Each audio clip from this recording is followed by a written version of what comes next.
Hello and welcome everybody to another episode of Hairyman, Hoaxes and Hoodwinks.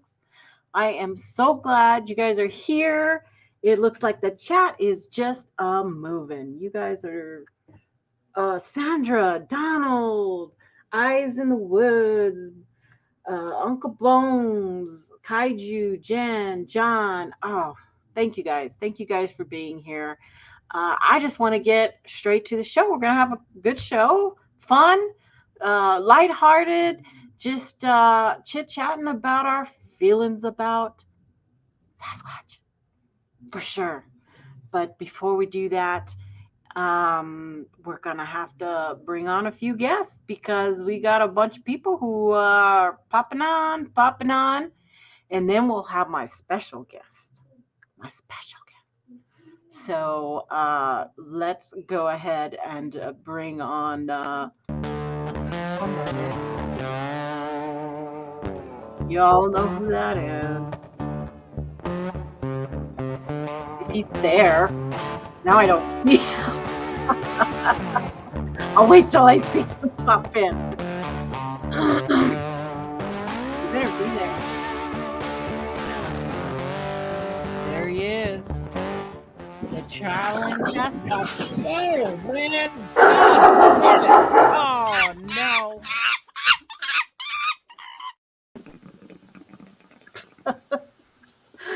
Joe, are you there? Yeah. I caught him off guard. That's Here. my fault. Hello. Thanks for coming on. Thanks for coming. I know it was last minute kind of to throw. Thanks for inviting me. You know. Yeah. No, it's good conversation. I was thinking, I'm like, God, I need more people in the panel today. So I'm glad you're here. Glad you could. Glad to be here. Good. So of course we need to bring in my other favorite person. Planetary powers activate. Ooh. Not there. Cloak. There he is. Woo. Do we have to start over? Shall we do that one more time? Let's do that one more time. Planetary powers activate. Ooh. Whoa. Ooh. Missed that one, didn't I? I didn't look down to see that he wasn't sitting in the chair, so Sorry, I was like, grabbing a drink. Well, it's gonna be a good show, I'm telling you. Gotta be It's here. going to be fantastico.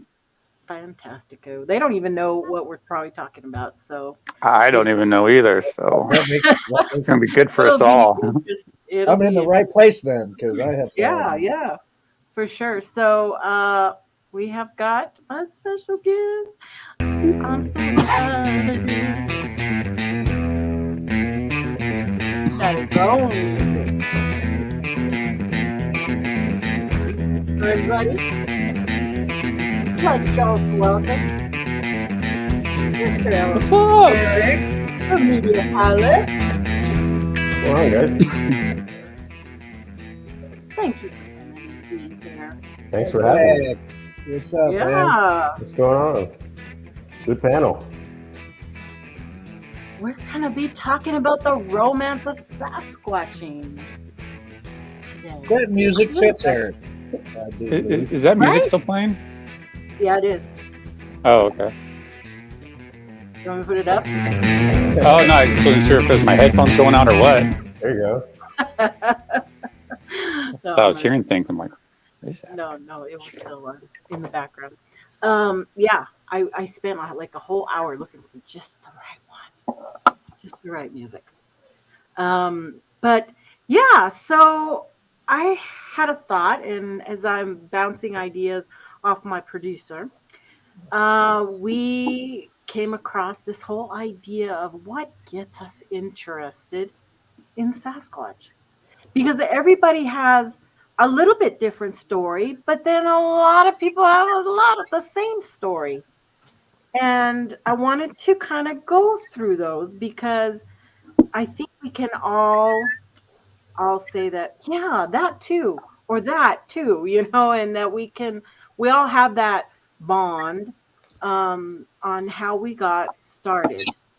And let me move this. So, but first, I wanted Eric to talk about his channel for a little bit because we're all loving, man, we are all loving the content you're putting out there and the investigations that you are really getting diving down and doing interviews with these people, in that Brushy Creek area. I So appreciate that. it's well deserved. I mean, you putting in the work and it shows. It does show. And so what have you got coming up? Now, the legend of, wait, is it the Beast of Brushy Creek isn't out yet, right? That one's out. That was the first one. That was Oh, the that first was, okay, it's the other documentary way I around. did. Yeah, yeah, I knew I mixed those two things up. I yeah. meant to They're the other way. it's kind of weird because it's like they're almost sister documentaries. I talk about a lot of the same stuff in either one because Uh-huh. it pertains to the whole region. But yeah, the Beast of Brushy Creek was the first one that I did, and that one's out on Tubi and Amazon if anyone's interested in watching it. And it pretty much just talks about the history of the area, the strange history of the area, and kind of what got me into the subject. The romance of Sasquatch, like your topic is tonight. Yeah. And the Hairyman Road is an actual road that I grew up driving through here in Williamson County where I live, and so it's always kind of been something that we've heard of, as kids growing up, the Hairyman Road and the different stories about the Hairyman Road, and I was able to produce a documentary on that too, and that's actually on my YouTube channel. If anybody wants to watch it, check it out. And it goes deep. It goes really deep. I mean, sightings dating back to the early 1800s, and when people think about Texas and Bigfoot, they kind of forget about Central Texas. A lot of people think of East Texas or Northeast Texas, kind of Texarkana or that area. But I mean, we have a rich history of Bigfoot activity in the area, and these documentaries kind of touch base on some of that stuff. So it's really what I've been working on. I think the Beast of Brushy Creek, that was when I first made aware of you, is when I came across that, and I was first found out who is Eric Palacios, Right. who is this Media Palace, and I know we talked about that, but I still want to reiterate, man, I love the Beast of Brushy Creek, and when you started out with that, it impressed me because I was like, dude, I love the way you just stuck to the investigation, right? And you didn't just go out for all kinds of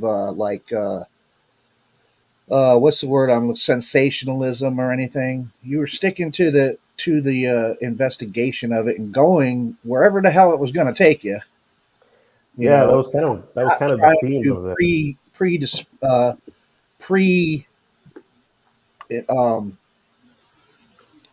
like trying to pass off a narrative, I guess. No, that's not what I'm trying to say. You weren't trying to go with any preconceived. That's it. Preconceived is the word. Ideas or notions. You were just going, okay, well, here's the facts that I got. Let's see where this is going.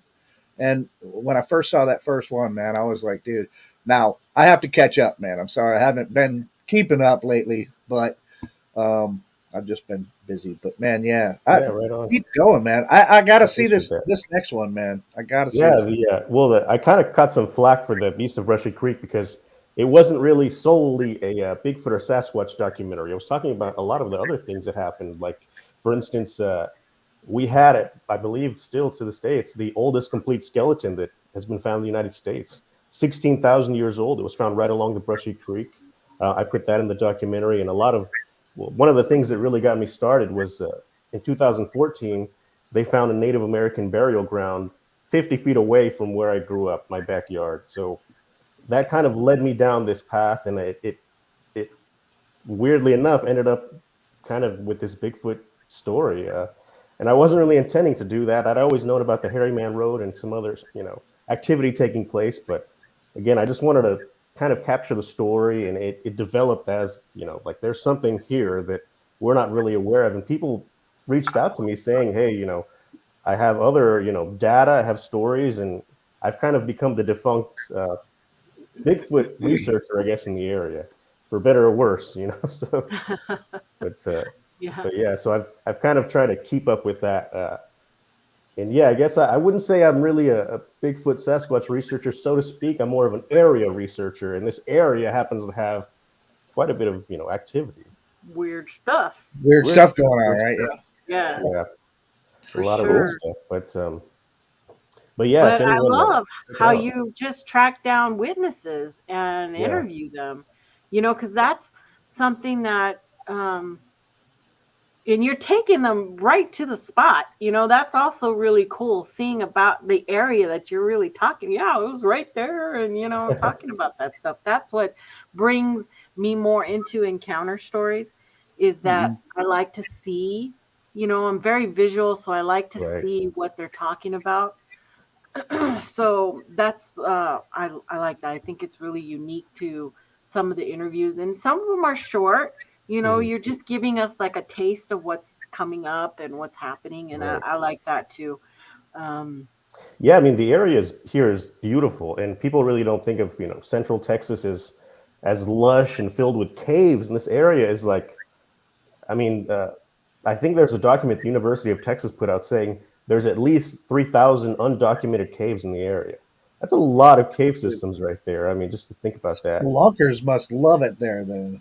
I have a whole document of from the University of Texas spelunking group that Yeah. were documenting certain caves in the area, and they were estimating there could be up to 3,000 caverns, caves, and it seems like almost every couple of years we'll have a cave in, and it'll reveal another cavern system that no one was aware of. And I mentioned that in the documentary too. That in 2018 we had a gigantic cave in an area of Brushy Creek off of a neighborhood, and they never found an end to it. It kept going chamber after chamber after chamber. I think they found like 20 chambers. And then at the 20th chamber, there's like, all right, that's enough. We're just going to seal it up the best we can. So they sealed it up, and I believe they put like some type of like water tower treatment facility over top of it. But really weird stuff. And like I said, dating back to the 1800s with the creation of Hairyman Road, that's an actual road. The sign says Hairyman Road on there. I'm not making that up. And the story of that was kind of romanticized growing up. Growing up, we heard it was one of these settlers traveling on the Chisholm Trail, which is famous cattle trail, fell off the wagon, and his family didn't realize it, and he kind of grew up feral out there. And that's the story we came to know as kids. But when I started researching this subject in the area, I actually found a book that was written by the local postmaster, and in there he documents how the Hairyman Road really got its name. And it was in 1965 when a group of high school kids were out there, and he names them in the book. And one of them, the one that actually had the encounter, was a high school football star quarterback at the time.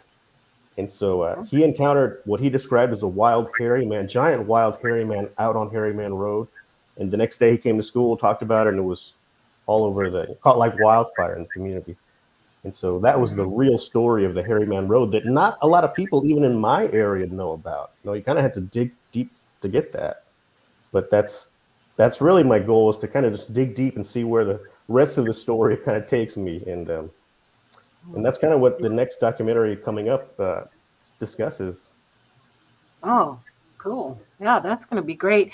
You guys can find Eric on Media Palace, his YouTube channel, and I've got that link down in the description, so you guys can Thank you find for it. that. And go over there and hit that subscribe. Okay, help a brother out. Yeah, I'd appreciate it. If you guys have any knowledge or anything going on in the Central Texas area, I'd be happy to hear about it, because it seems like I keep getting emails and stuff. So I'd like to follow up on all that type of stuff. That's good. That's good. I love watching people that have skills that I do not possess. And and I mean, I'm not here just to just love on you or nothing, dude. But you're really good. You're a really good filmmaker, man. And I appreciate that. in my opinion, and I like the way you investigate this stuff, man. It's pretty cool. Yeah, well, this next one, it was cool because well, I did have an encounter in 2011 that kind of I didn't really think much of it, but that was around the time when we had the worst drought in Texas. It was 2011, and so last year we actually had the second worst drought in Texas, and it was all terrible, and a lot of terrible stuff happened. But I was actually able to go to the spot where I had my encounter, because of the drought. Before, I wouldn't have been able to do that, but now I was able to go down there, and I kind of showed people what, where I had my experience, and just give them a little bit more of a backdrop of the Brushy Creek area, the unseen stuff, I guess. Because yeah, like I said, people don't really think of Central Texas as a Bigfoot, locale, if you will. But there's stuff here, man, dating back long ways, long ways. Yeah, it's still going on too.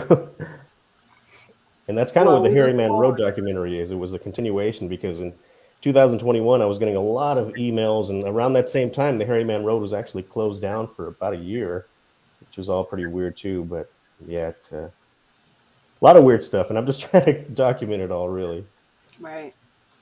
Well, you even found FBI documentation, Yeah, and that stuff, gets weird. and that's really cool too. Well, the crazy thing is, okay, so I was talking about the if you go online, there's two accounts of sightings that took place in Williamson County on the BFRO. One of those dates was the same day this government agency put out a wanted poster, which is not debatable. It's a fact that happened.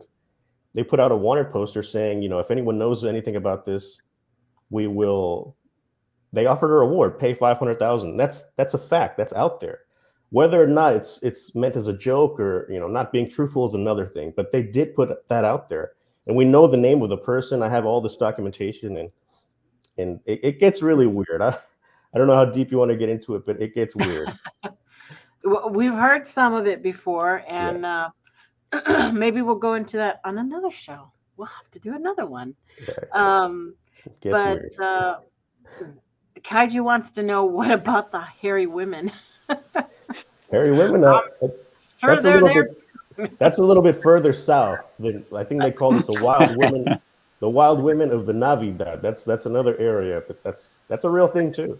No, are you shitting me? No, wait, really?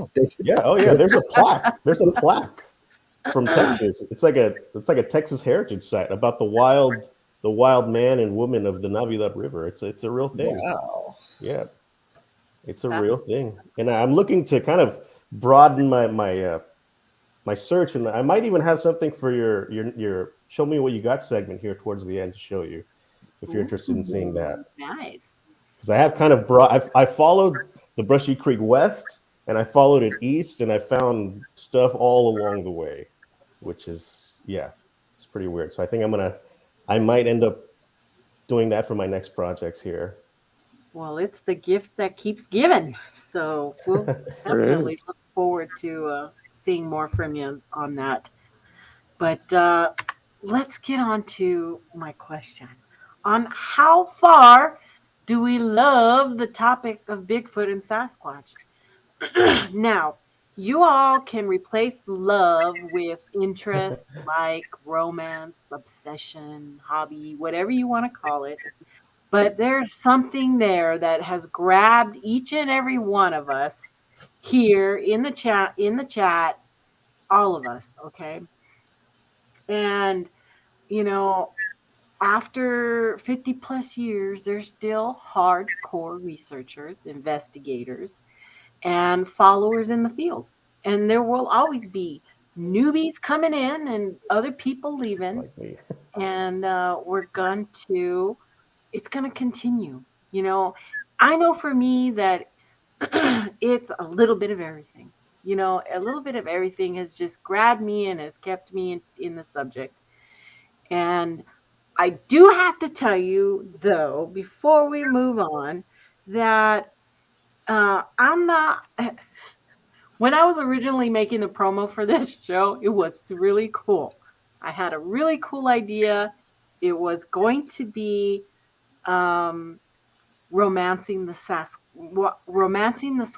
Okay, it was going to be a take on romancing the stone. Okay.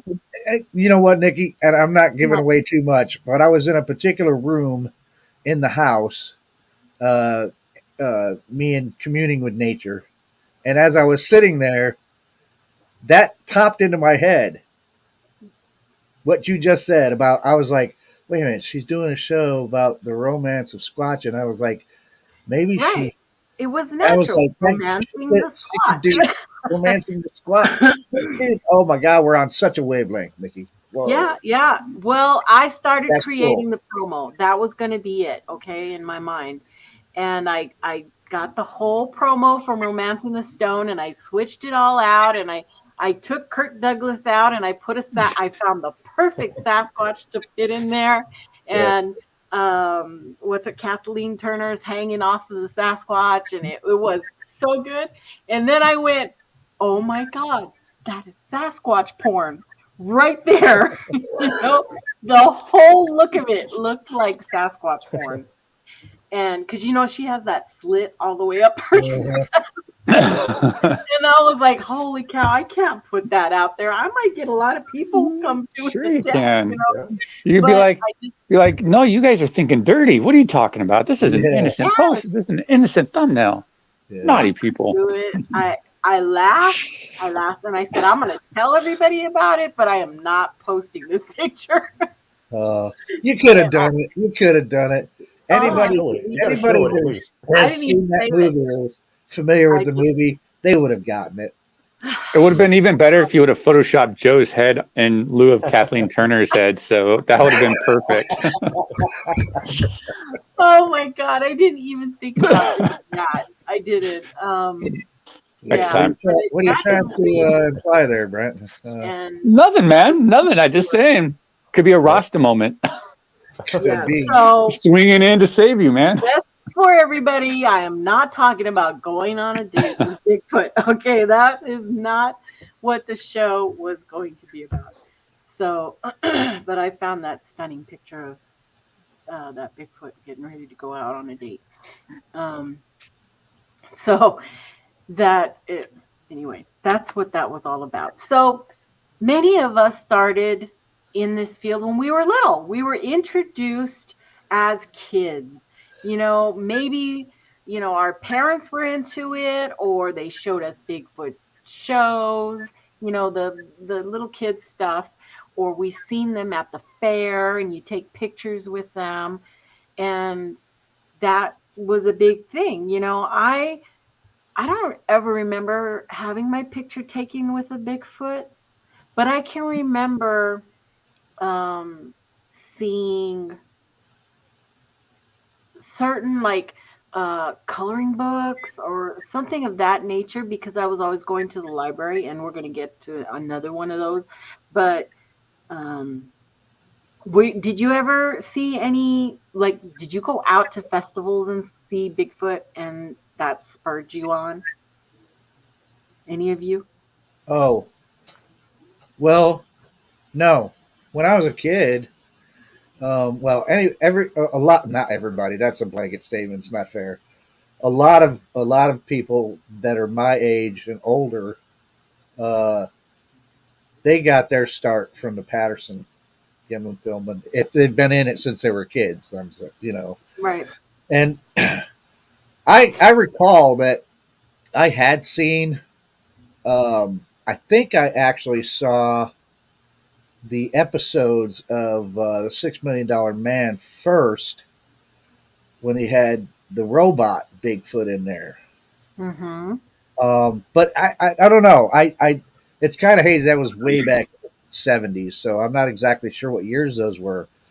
So I don't know as it actually dawned on me about Bigfoot or what Bigfoot was or anything like that. I was watching, the $6 Million Man, because I do believe, because it was after that I got to see the actual In Search of film, or In Search of show with Leonard Nimoy, that had Patty walking across the screen in the Gimlin film.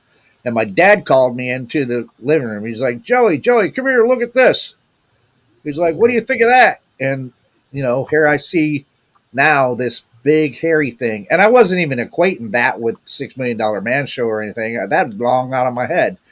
And see this thing walking across. He said, what do you think about that? And I'm like, what the heck is that? And he's like, that's a Bigfoot. And I said, wow, a Bigfoot? And he's like, yeah. He's like, I'll bet it's a guy in a costume. But I looked at it when I saw that thing, man. I was like, I was like 14 years old when I saw it, and I was like, holy crap, that thing looks Well, real to me. yeah, another part where, well, I back in the 70s I was a big reader, so that was the thing to do, was to go to the library and pick out books. And I can remember, going to that one sciency cryptid section of the library and picking out a stack of cryptid books.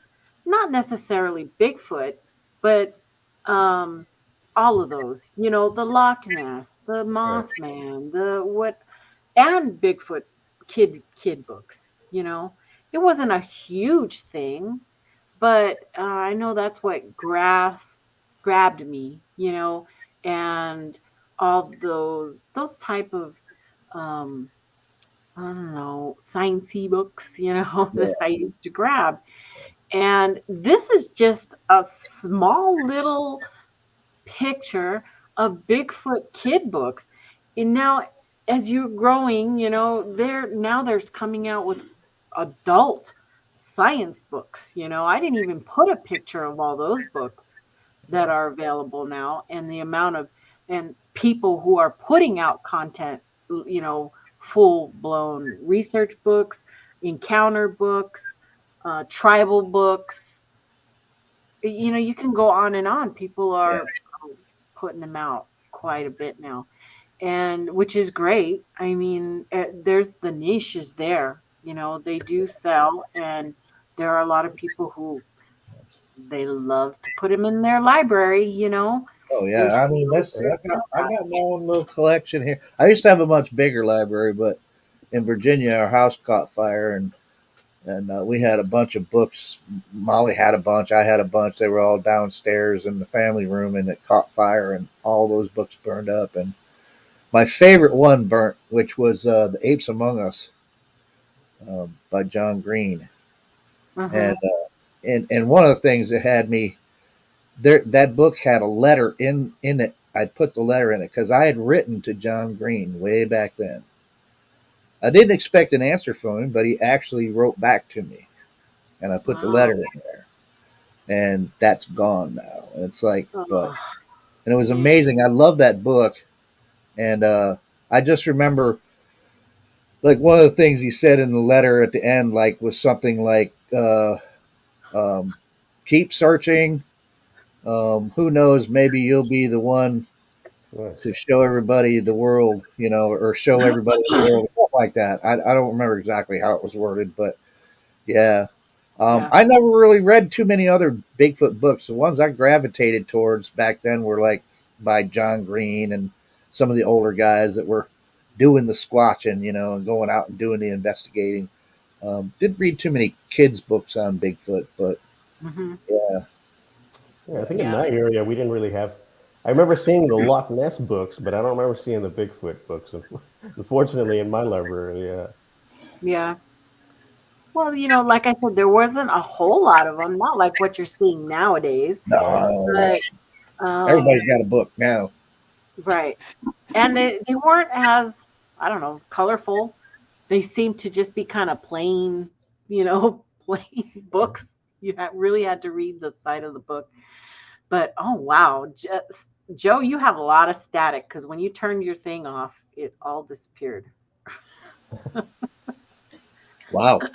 Yeah, you have a lot of static coming through. Are you using a mic or no? Do I still now? Yeah, it's like, I do. yeah, it's like Huh, that. that's Whoa, weird. But I didn't realize it as much squeaky until you toy. just turned yourself off. Um, but anyway, like you said, yes, in search of, a lot of people uh, watched that show and were like, it was a big spark for the community at that time. Well, we weren't really, I don't think we were really a community back then. It was just, What year was that? oh shoot, I saw it and now, uh, 1970 something. What? dang, I saw In it when I search was, In of? search of? Yeah, Well, I saw it in '78. That particular episode. I think they were probably rerunning it or something. I think. mhm. I saw it in like the 2000s. So Yeah.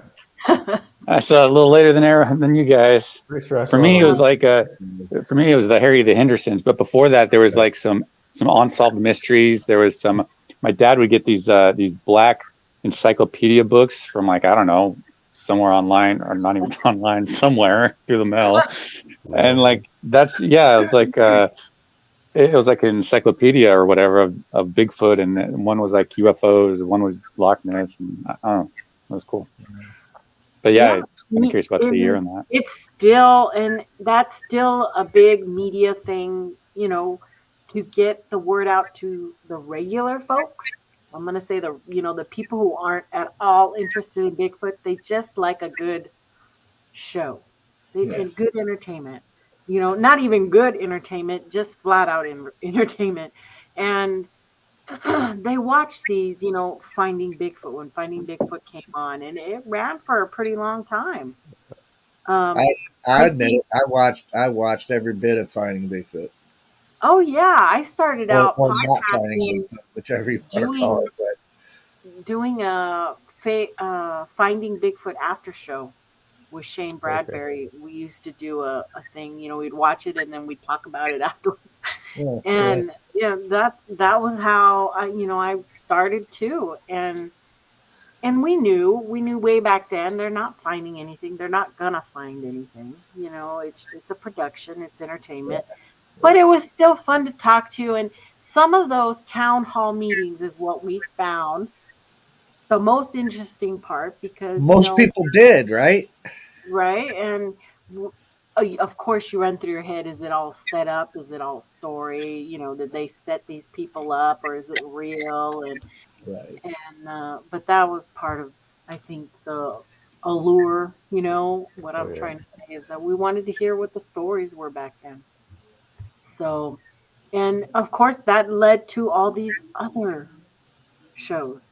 Now we have the Expedition, and of course we had those Georgia guys, or were Oh they man, Mountain Monsters, man! Now you're talking something near and dear to my heart. Mountain Monsters, Alaska Monsters, and, the Gulf Coast guys. Alaska Monsters, I think, was just different rednecks, but it was the same show, really. Yeah. But man, come on now, you gotta, when you talk about entertaining, man, come on, Mountain Monsters was the way, man. That was entertaining as hell, dude.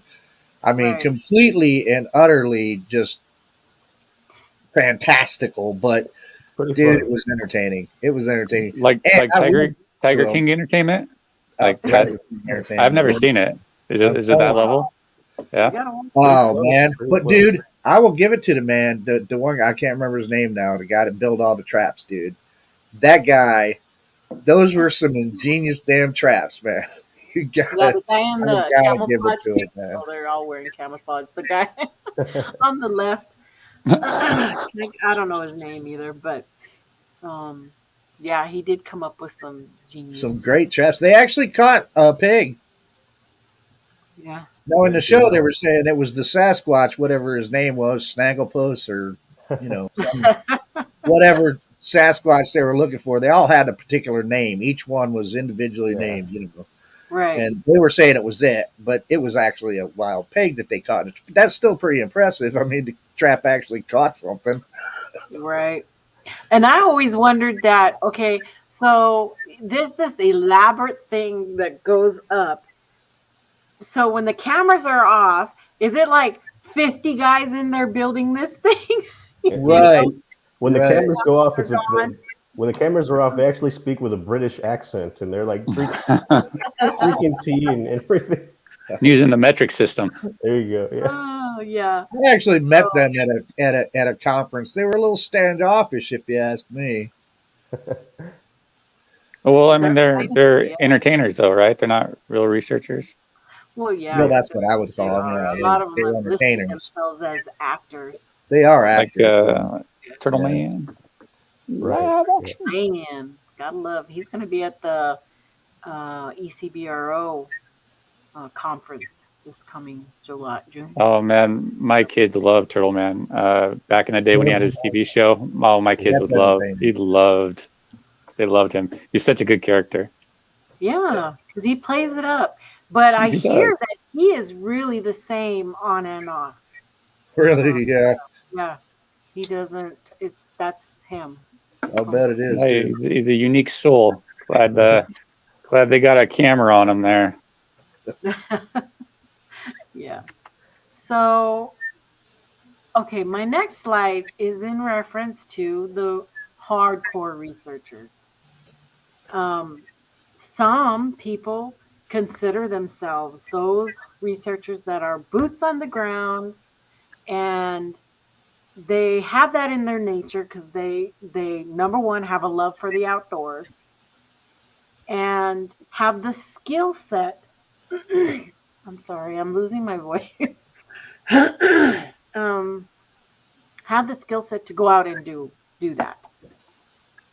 Many of us don't have that. We can't do that. We either physically we can't do it, or we don't have equipment to do that. And some say, well, you don't even need any equipment. Just go for a walk in the woods. And that might be true.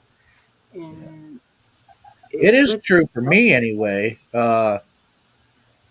For like 40 years, man. I mean, I didn't realize until I started to actually meet some of these other people like Thomas Steenberg and Leon Thompson and Steve Coles and a bunch of them that I realized, holy frick, man, all these years, man, I haven't been a researcher or an investigator.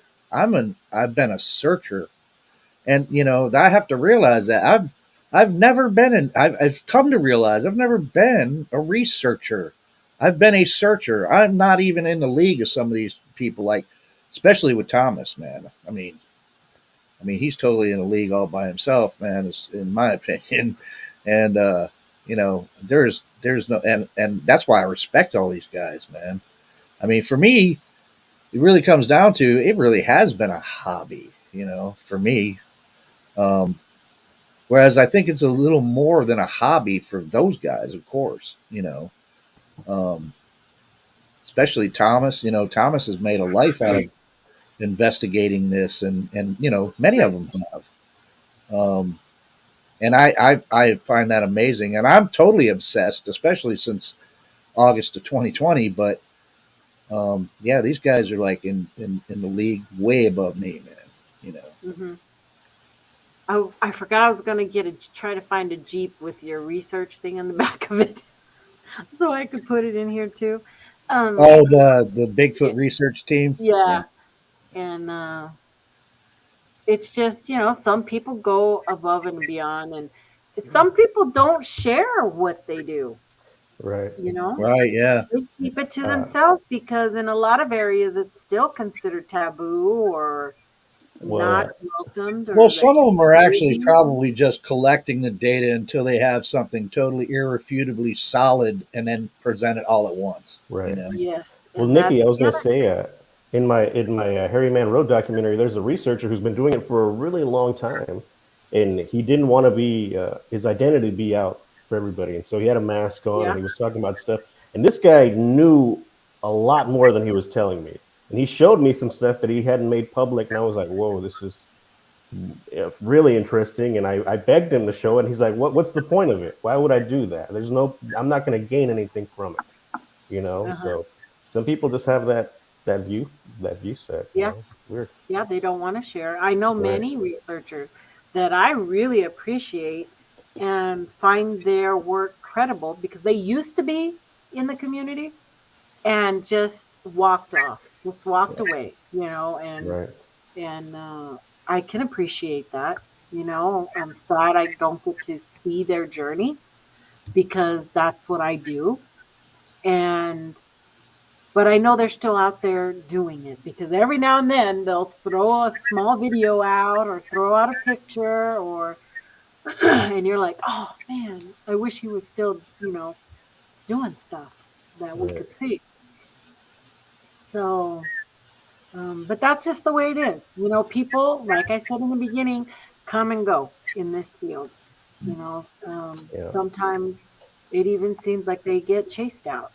It just depends on the circumstances. And of course, you have that whole, it's all opinion, it's pretty opinion based at this point, and where some people can't take the criticism that comes along with that. Mm. Yeah. So that's kind of hard. I'm even willing to entertain the thought that there might be some really, legitimate researchers out there that, or investigators, whichever word you want to use, that actually do have a lot of information about this species. Probably they might even have some of the answers to some of the questions that I've been asking. At least since for the last 3 years, anyway. Going on 4 actually now. No, it would be 3 this August. That's right. Um, I'm willing to entertain that, but yeah, I mean, pretty much what you're seeing online right now, it's pretty much hypothesis, man. Right. Some of it is some really good guesses, probably. Like I think I have pretty good guesses from observation, but I don't know if it's fact or not. So Hmm. there might be somebody out there that really does know some answers, but just hasn't put it out there yet because it would just seem like what's already out there, right? Right. So, Well, the either one thing that, they got it to where they can just present it all together all at once. yeah, they want to have that backup. I Right. say this, and this is why I say this, because I have this picture, this happened, and Right. this. I have all the data, and you Yep. can look at that. And I haven't changed the photos. Here's the metadata. But a lot of people don't work that way. They don't save that stuff, and they will immediately take whatever they have and put it into Photoshop or put it into Canva and blow it up and change the colors, Yeah. and they don't realize that they're ruining that original data, because after it's been altered and changed and then slapped onto social media, it's lost all of that, Yeah. Becomes stuff. another Bigfoot video Yeah, audio. it just Right. becomes Yeah. nothing. Well, Yeah. that's why I think we should probably follow more of how research is done outside of the Bigfoot subject on how it's presented, how it's collected, how it's processed, how it's presented, with everything. Because, all the stuff that you just mentioned, the person could present the pictures, the storyline that goes with it, and all this stuff, but there's still other information that people would be asking for, like other pictures or video that's associated with it, like, Exactly. the Yeah. raw footage Backstory. of something, and that's something that, if you're investigating or researching this subject, that you should be willingly to hand over to people who ask if you're presenting stuff to the public. And because Right. it seems like this is If the only you are, subject, yeah, this is the only subject where you don't have, yeah, it's the researcher that gets to tell everybody what the evidence is, and not vice versa, as far as the right, process and stuff. And yeah, hopefully that will change going forward with people right. like Thomas and And stuff. it hopefully it does. I mean, but they should realize that once you put your stuff out into the public, that's what's going to happen, Mm. Yeah. So don't That's the alter peer your review right photos. there. Well, I'll tell you Don't what. draw circles all over your photos. Just Hmm. present it Circles and arrows. and say, this is a 5-second video of a 30-minute film that I Right. took on this date at this time. And if you want to see the original uncut version, you can find it here. This is the story. We were walking, and then there's your storyline. And these are the people who were there. This is who saw it. And that's it. And then we can't we have that information right off the start, right? And it's harder for the skeptics or anybody who's trying to go further into that information to say anything, right? Because we have the answers. There, you've presented it all. So we just move on to the next, because that's good research and that can be developed or saved and built upon, right? Story, or research after research. You're every time you go out, Oh, yeah. but that's not what's happening. People are taking one little snippet and never showing any of the rest of the video. They're blowing it up and showing it and circling it and giving you that bias of this is what you're seeing. They're Yeah. telling you, And they don't do a follow up in the same area. Yeah, no Yeah. follow-ups. No, okay. Yeah. So Yes, you're man. telling me that little dot is a Bigfoot hiding. Did you go back? Did you take another picture the next Right. day to see if that item was still, that subject was still in the photo? Did you maybe, okay, I'm not going to walk up to a Bigfoot if it was a Bigfoot, but the next day I might go out with people and go up, if it's still there, then it was a stump. Then you could approach it, take pictures, and then you say, hey, I had this picture. I thought it was this, but it was really this, I don't know if I ever see another one again. I think I'm gonna risk it, man. I don't care. I think I'm going to. The thing is, like Kaiju said, man, give me something better than the Patterson film. Look, that's why all the people out there, these ones with the, I have a habituation site where I have them habituated. Well, why don't you have any film of it? Because I can guarantee you that any investigator worth their salt or researcher of wildlife, if they have a habituation of an animal, they've got it on video. They've got it on video. The video is narrated. They're seeing this habituated animal go through natural routines every day. Look, you never ever a primatologist doesn't go out. Yeah, we've got this group of gorillas over here habituated. Where's the film? Oh, we can't film them. They won't let us. You're never going to see that. They got that on film, man. And that's why, man. The habituated that's people say they got them habituated. I don't believe it. I don't believe it because you're not showing me any film on it, and there's no reason. All this stuff about they don't allow us to film them, I think that's bullshit, and I'm saying it right now, right here on Hairyman Well, Hoax. it's pushing the goalpost back when you're making those type of claims like, oh, they won't let us film it. It's like somebody making a claim that they have 80% success rate when they go out into the woods, but yet don't have any evidence to prove it when you easily could. But when you suggest evidence or how to collect the evidence, the goalpost keeps getting pushed back. Oh, now it's electromagnetic field. Now it's like they can read the EMF or whatever the whole thing is now with now, I don't know, technologically advanced biologically somehow now. And, that's kind of the problem is the goalpost gets getting pushed back because, a lot of these people in the field, none of us have any sort of investigation skills, no Bigfoot University out there. We're all kind of winging it, learning off YouTube, which sucks.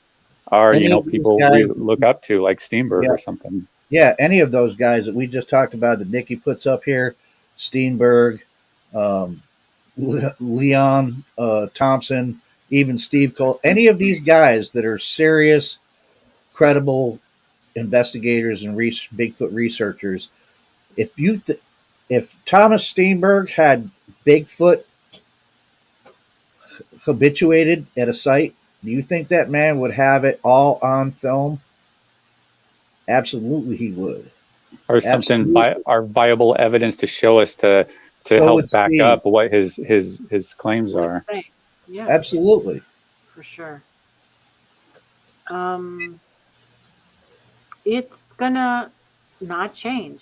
Now, we can be our little group of, I don't know if you want to continue calling us critical thinkers or the skeptics or whatever. For me, I'm just at a place where the stories aren't cutting it for me anymore. Because I want to know the reasons. Everybody's got a story. I've got a story. And I'm not a researcher in the sense of boots on the ground because I just physically can't do that. I can't do that. So I live through other people who are, they're the ones who I watch. I watch the people who really like Sasquatch Wizard or even Brian and Chewy, who's really out there. And, all these people I just want to see what they're seeing. Yeah, even those guys, they get out a hell of a lot more than I do, and I love it. I love watching their stuff because I'm like, damn, I wish I was out there too now. You know, I used to be So, able to, like, I just haven't been able to recently, man. And hopefully right. that'll change in the future. But Yeah, Matt just Like had a new Mitch episode showing for his his. corridor. Oh, I know I was watching part of it. yeah, I that didn't was cool. It's watch like, the whole damn, thing dude. yet. Yeah, his Yeah, videography exactly. skills. I Are just have really a awesome. big issue with alligators down there. It's like, oh, I'm You so and me glad we don't both, have them man. up here. You I'm and me like, both, man. Yeah. Alligators. anxiety ridden film. That's the other Yeah. one, Matt. Central Florida Bigfoot. If that man had a Yeah. habituation site, the cameraman that he is, God, he'd Right. have it all on film.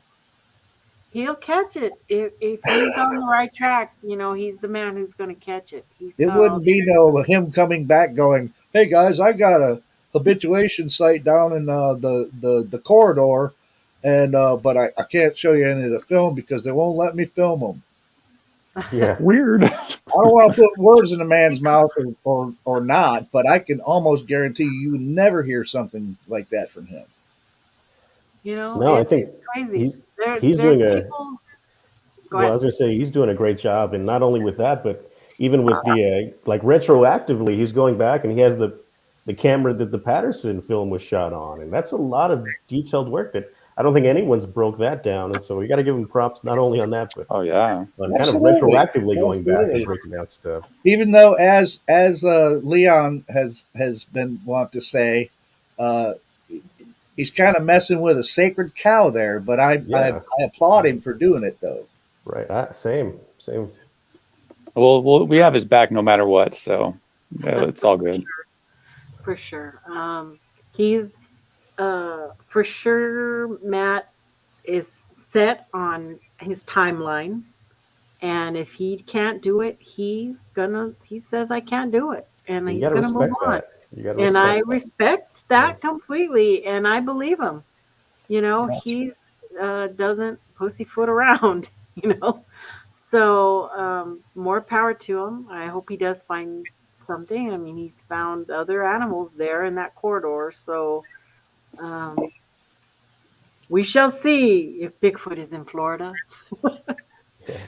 But it's good. We need more like him, but unfortunately, people do things their own way, and so we're gonna have a bunch of different um ways of thinking, ways of doing things, and it just depends on what you want to believe in. I suppose.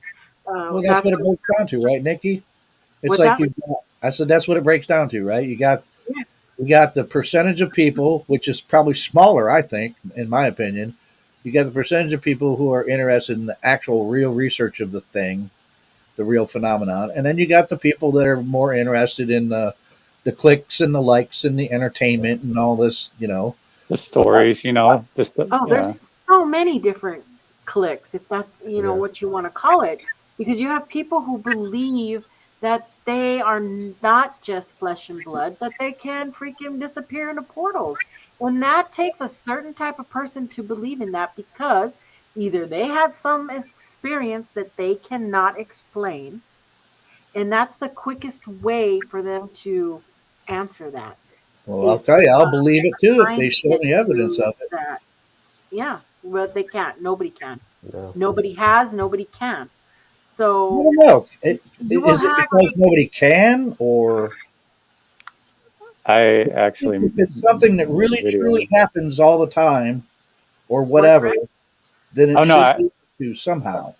I made a video of a portal opening, of a portal event happening, like a real interpretation of it, CGI and stuff. Um, Oh. It's going to do it for a future project. But so yeah, I mean, you can create portals. Yeah, Well, you You yeah, can can. do it. technically, We yeah. all know that technology is blowing this stuff out of the water right now between the Yeah. CGI and the whole AI stuff that's coming on, and people it Yeah. being at people's fingertips on their phones now. You have seen the influx of what's been happening in the last several months with all that technology. It is not going to get worse, people. It's going to get better. That technology and those Right. what you tell it you want to see is going to be even better and better, and it's going to get harder and harder for us to tell the real from the not real, other than common sense. Yeah. Okay, And that's just a straight out fact. You've got to have common sense about this. And And vet out all the stuff that you come in contact with in this subject, because it might not be what you think it is.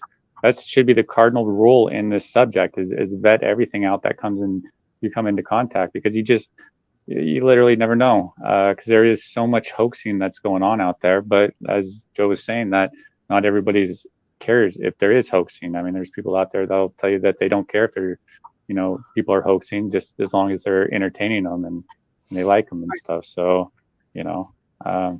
And once again, it's all up to the individual, which way you want to float your boat. It's the communication between the two sides, though. It seems to cause a lot of conflict online of, interpretations of values of each side. Yeah. Some people don't care. They just love the stories and the encounters, and that's the way they will go. They just want to hear that next story. Whether it's vetted or not, it doesn't matter. Give me that dopamine hit. Come on. It's like a hit of heroin or something. Just give me the story. I don't care if it's true or not, man. Just give it to me. Hey, drug addiction. You really can't fault the people that are just in the subject or interested in the phenomenon. And you really can't fault them for just wanting something. I don't. I was there. We all were there. We all went through that. Yeah. We all totally went through that. Romancing the Squatch. We all went through that thing. This is the whole point. Something grabbed us in the beginning, and many of us move on and grow from that. Some don't. Some are quite content and staying right where they're at. Which I am coming to learn that's okay, and I don't care. I just do my thing, my own thing. Maybe we're people like us are out of the honeymoon phase, huh? In the relationship with Bigfoot, and we're kind of in that like, here we are now. I see what I got into. I didn't realize it because I was in that love stage. Well, Nikki, you say you're doing your thing. Keep doing it, because we need more channels like yours. More people doing stuff like the way you're doing it. I think it's pushing us in the right direction. Yeah, hopefully. It takes a lot of different things to keep us motivated, to keep us our interests going. Yeah. And that's all I'm trying to do. Is I'm just trying to tell people, hey, look, this is what I see. What do you see? And I'm still going to keep doing that, as long as I can. As long as somebody can give me an idea, I'm going to run a show, and I'm going to show you a bunch of different stuff. And I'm going to entertain you, okay? I am going to entertain you. And you're either going to watch me or you're not. And it's okay. It's okay. I have photos up right now of maps. This is something that has also been coming up, in the ranks. We have the mapping project that started. Wow, those are big Bigfoots. Look at that. And yeah. Look out, Eric. I'm right by you, man. There's a few there, yeah. Maybe that's what spurred you on. You saw a map and thought, oh my God, there's Bigfoots there, and I live there. Yeah. I'm sure there was plenty of those around, I know a lot of people are saying there's no Bigfoots in the desert. How can that be? In the Southwest, please. But you still have mountains in the Southwest. A lot of people don't know what Arizona looks like for reals, or New Mexico, and how, there's a vast pine forest that runs throughout the Southwest. Some people don't know that. Well, I thought about that one time, Nikki. I was like, because I used to be one of the people like, no, there's no Bigfoot in the desert or any places like that, because I'm automatically associating it with trees. But I'm also thinking now, of course, after my whole experience and stuff, and the way that got me going towards a certain direction, if this thing is a hominin, like I hypothesize, it could have adapted to just about any environment. So why couldn't it adapt to a desert environment as well? I'm not saying it has, but maybe. I mean, Well, I don't think they can really adapt to we're the very desert. I adaptable. mean, you have to have those, the water, the food, the shelter. Okay, that's a kind of a given. Well, And being yeah, from Arizona, I know that there's only few things that can survive that stuff, thing. think That, about it. Human beings, we can survive in the desert. not really, unless you know how. I Well, mean, there you go. Maybe they we learn have how. people who die all the time in the desert, but we don't really apply because we know where to go. We know cities and we know all that. But for a It wild definitely animal, wouldn't be hairy if they were in there. well, my thing is they do exist in these areas because they find the mountains, they find the trees, they find the deer, they find the water, which is all, uh, not in the lowland deserts, but the higher deserts. Yeah, well, yeah. There's not really a whole lot that does in some of those more arid desert places. You got maybe some insects and a few lizards, but not Yeah. any really big animals, you know. You don't go look, out in the middle of the day looking for these creatures. They're all hiding. They're all under rocks and in the caves and in you know, the rattlesnakes are all bunkered down underneath, and um, it's a whole different type of environment. So, not like the Pacific Northwest, Right. at all, which could be anywhere, in my opinion. you Yeah. know. So, but also East Texas and that whole Louisiana, all the way up and around, just like that one photo there. It has. Now, New Mexico has a bunch of sightings in it, but there's nothing on this particular map.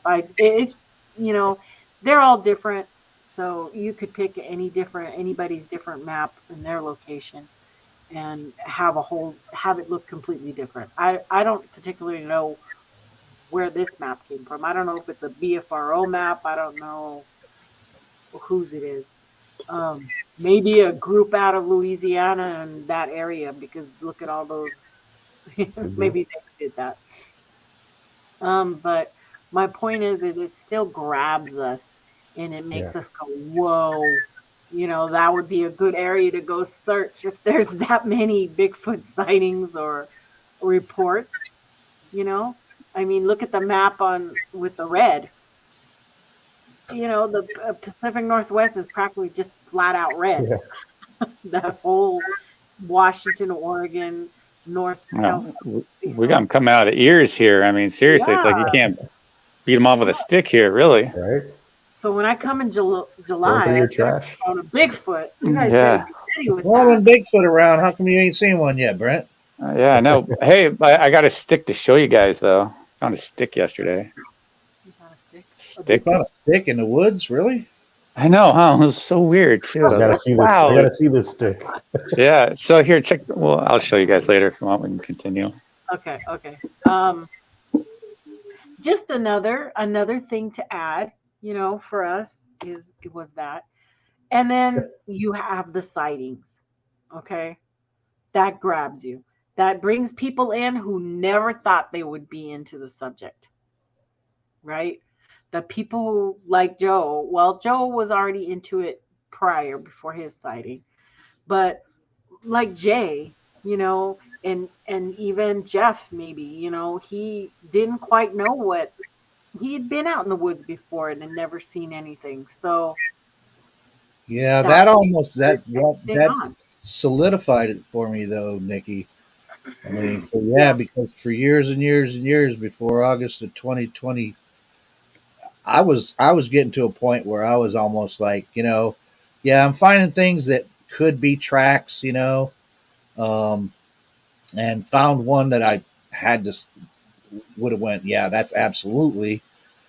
But I was getting to a point to where I was like, man, I don't know, is this thing, is this really freaking real, or have I just been chasing a ghost all these years, man? And Right. so that solidified it for me. Yeah, that's like, but a lot of people are like that. It's like, they're like me. You know, there's people Yeah. out there that either they just hadn't thought about it and they were happened to see one day and then pow, they realize, or they're like me and you know, they've been searching for years and years and years, and then, dude, when it's right in front of your face, then you're like, holy crap, dude. And then you're like, now I'm definitely not going anywhere because now I got a whole bunch of other questions. You know, it's going to be that way for Thomas. If he ever gets a close up, I bet he's going to be like, holy crap. Yeah. You know, Being ignored in the Pacific Northwest or being ignored in the chat. I don't know which one. Um, so, but you're right. I mean, that one instant can change somebody's life, right? We've all heard always it. does. It always does. And it can create that desire to want Even to if it's a person that's had an encounter that includes woo stuff, right? Even those people, you know, yeah, no, and it that applies changes to their anybody that changes who their life. thinks they've seen You know? something. I saw a ghost. I can't show you I saw a ghost. I don't have proof I saw a ghost. All I have is my encounter. Yeah. You know, I know my feelings about it, but people who don't know me, they won't believe me, you know, or care. They don't even Well, have would to it make sense if I said, I believe you, Nikki, I believe you saw a ghost, but I don't believe in ghosts? only to me, not to anybody No. else.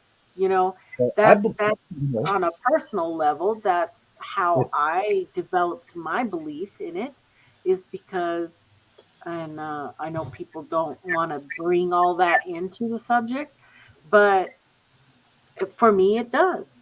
yeah, Because I have not been shown any proof up till now that it really exists. right, Evidence wise, okay, right. evidence talk. Yeah. There's a lot of stories that I think are true, you know, out of the thousands and thousands of encounter stories that are out there. Yeah. You know, I believe that there are true ones there, Right. in the same sense that I believe there's a lot of that are, you know, But you're right. It's not the they're same as actually hoodwinks in seeing there. one, though, Nikki. Right? So Not the same what's as that? exactly the same. It's not as the same as seeing one. You can No, believe people, just like I yes, can believe you saw a ghost, but it's not the same as if I actually saw a ghost. Oh yeah. right. You know, I can say, well, yeah, I believe these people saw a ghost, but I don't actually tend to 100% believe in ghosts but if I saw one, well, yeah, I'd believe in ghosts then, wouldn't I? Right. Right. It That's can weird. change. It can change a lot of things. So, but that's the gold standard, right? For an individual, it's to see one for yourself. Then you answered your own questions, Yeah, and then from there you say, "Okay, I saw one. I'm done," or you say, "I saw one. Now I want Right. more." hmm You Yeah. know, and that's what spurs on the researchers, spurs on the investigators. yeah, Um, so there's so many aspects of this field, you know, that we kind of just whoosh over. And but for me, no, because I see it all. I see people taking this subject in a bunch of different directions, and it's all good to me, really, because at least it's out there. But we're still such a small portion of the community, of the general world, you know, of yeah. people probably thinking we crazy, Oh, absolutely, you know, absolutely. uh, to do that. But Yeah, you mentioned tracks. You saw print. You saw something that didn't make sense, you know, how that could be there. hmm And that's another. Oh, look, I didn't put a picture in the corner there. I meant to put 6. Anyway, um, to me, they're all bear prints. I don't know. You know, what do I know? I'm not an expert at prints. I'm not a tracker.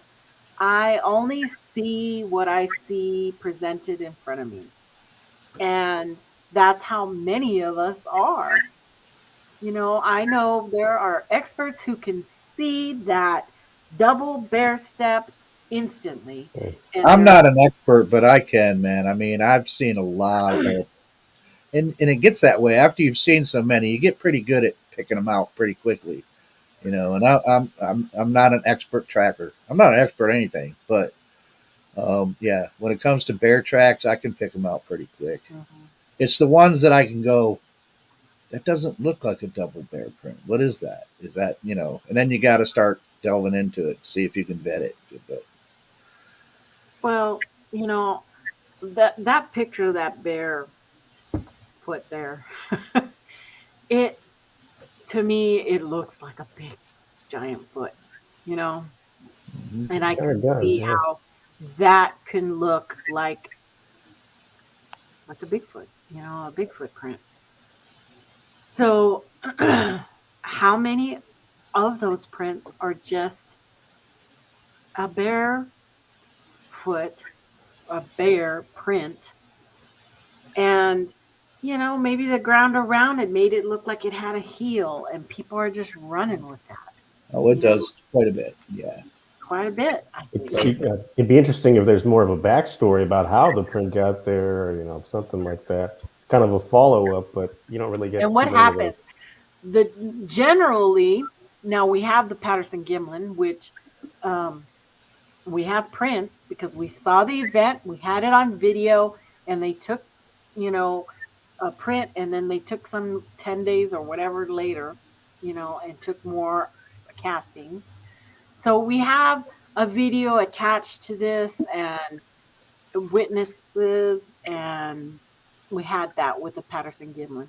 But we don't have that with a lot of the other stuff. Right. I mean, Majority. you had the Freeman footage, which had prints, and then you saw the "ooh, there she goes" thing. But you know, people still speculate that maybe that's not real either, because there's always going to be that we're never gonna know how we, even if we got footage better than Patterson Gimlin, better than Freeman, how one individual's got to bring that forward and prove to us that it's not a hoax, because that's our nature, is to, well, it's in my nature to suspect that something's not what it really is in this field before I think it is, you know.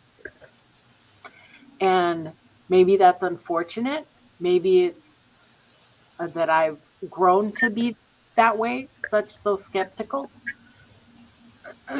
But how do we know? How do we know all those prints right there aren't a bunch of different things that just happen to fall in an order that looks like a footprint? Well, Jeff Well, is supposed to be the one telling us that they're real, but is he accurate with that assessment? And is he Right, willing to admit when he's wrong about a print? That's a good point. right. who, Meldrum? Oh yeah, Yep. I believe it. I have respect for him, man. I mean, I do Oh yeah, different same here. But things, but you know, the man has been doing this. I mean, that is what bipedalism in primates is something he's studied for his whole life. And you know, when he's I just don't personally believe that he's going to say, well, this is a genuine track without being absolutely positively sure about it. And you know, and people have tried to trick him before, and he's caught him up on it. You know, um, Yeah, I so like the ones where you can see the ridges and you know all that. You know, yeah. those are pretty good. But that's the Um, thing, is you have to vet them. You know, you have to vet them. yeah, And I'm interested. You know, that's the one thing that I never, in the times that I've been speaking with Jeff Meldrum, um, that's the one thing I never asked him that I've always been curious about, is if he has other colleagues, and he probably couldn't name them, that agree with him on these particular ones. You know, because that would say something even more, right? That not just well, him is, yeah. but these other colleagues. Now there may be, and for reasons why, because he's got tenure, so he's not worried. But some of these others, they might not be able to just come out and say, "Hey, yeah, we agree with Jeff." You know, Maybe, or maybe they don't. So there may be some that says, don't. what about Grover? What about Grover Krantz? Right, Grover Yeah. Krantz. Yeah. Well, isn't there some prints that he thought were real, but ended up not being real? I know he Those did. were I cannot those think were of it right the now. wasn't the cripple foot, was it? I don't know. Might have been or Yeah. something. I know he was wrong about some, but never came or recanted Oh, because it okay. came out to be a hoax. Um, yeah. Yep, that's what I was saying. That's what my opinion is too, is that, you have to have a certain amount of things in a bunch of things make something more credible, not just one. And that PG did have all that stuff. So it makes it I don't very think it hard. had audio though, but it had Yeah, pictures, it did pictures, have, yeah, pictures and prints and yeah, all that fun. I think even castings too. yeah. The more the Yeah, better, that's a right? bunch of The castings. Oh, yeah. Yeah. more of that evidence collected, the more data, the better the encounter. So anyway, Yeah. that's my take on that. Now we've got this commercialization of Bigfoot. Okay. And this is gonna really, I think, spur on the kiddies out there who get taken to these museums Right. all over the US now. Okay. They're just burning up all over in the mountains and are really popular. And I think that's going to keep it quite revived, with some of the younger generations who may do like what we did and get totally interested in it and maybe grow up to be little researchers. I don't I don't know. But I know that some people who go into these uh things, these museums come out a little bit different, Yeah. questioning whether or not Bigfoot is real. And that this kind of goes along with conferences who have commercialized it, yes, and you either like it or you don't. But either way, there are people by more than the dozens who go to these things just to see the merchandise, buy the merchandise, and not just the fellowship part of those conferences and uh, the speakers. Okay, Hmm. because sometimes the speakers get over and over and over the same thing, and that's going to get a little doldrum, I think, to me, you know.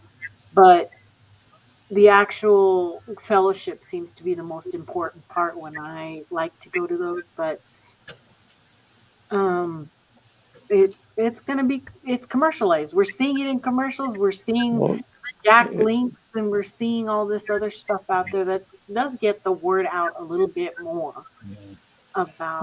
There's a little difference when you're using it to promote something like beef jerky and coffee. But you know what? The museums and stuff as a like that, mascot I think they're or as cool. a mascot. Yeah. Because look, whether or not Bigfoot is ever proven to exist, those museums, at least they're, it's exposing more people to it. People go see this, and even if even if it's never proven that they're out there, to the whole world's satisfaction, these places are monuments, in my opinion, to, hey, this is something that is living in, that is said to be living in the woods of different areas around the country and in Canada. Uh, and that's, you know, Right. it's Yeah, I Bigfoot. mean, It's here. I, They're there. So, and it gets more people. And I think you're right, Nikki. I think that's a good thing, man, when it comes to these places. I know I've heard some people express things like, "Oh, these guys opening Bigfoot museums, they're just in it for the money and opening up and making a living off of big." Well, you know what? I don't have any problem with that. I'd love to go to some of these places, man, just to check them out. I think it's I've been to cool. one. I've been to one. It was like awesome. It was a small little one that was That's the one more you in the guy's filmed? garage. Yeah, yeah. Yeah. It was amazing. Just talking to the guy and all the paraphernalia and different stuff he had, the history of some of the stuff he had was priceless. I like Yeah. stuff like that. You know, I don't like the ones where they blindly exploit it. You know, where it's Oh, they're yeah. just using this subject for personal gain. I don't have a problem with the commercialism because I think that's another form of entertainment. And here where I'm at, we have the Hairyman college baseball team. That's what they're called. They're called the Hairyman baseball team after the Hairyman Road. So we also, for a little while, we had the Hairyman Festival where guys would come and they would show off their chests and they would be awarded like the Hairy Man. We had that for like 3 years or something like that. Wow. Fortunately, we don't have that anymore, but that's another form of entertainment. I don't really, no one really takes it seriously. It's entertaining. But there are, like Brent was saying, there are people that kind of exploit that. Now, I've gotten a few emails about going to events in Texas, and the most recent one was terrible. It was just a guy who emailed me saying, $40 for a table at my event. I'm like, well, that's he's obviously in it for the wrong reasons at that point. Yeah. And you got to watch out for those type of people, I guess. But Yeah, and for podcasts as well. I mean, even Bigfooting's biggest podcast, Sasquatch Chronicles, is a business. Really, I can't even say it's a hoax. I mean, it was all started for business purposes, getting paid before Sasquatch Chronicles even was even started. It was all a racket. It's a business model, and we all fell for it, and we fall for it until we don't. And if we come across this stuff, we should, tell other people, because you should. Yeah. Yeah. Well, that is the gist of my romancing the Sasquatch. I'd like to go to Cliff's Museum someday. Yeah, I was going to, but I didn't. It's time, y'all. It's time to show me what. Show me what you got.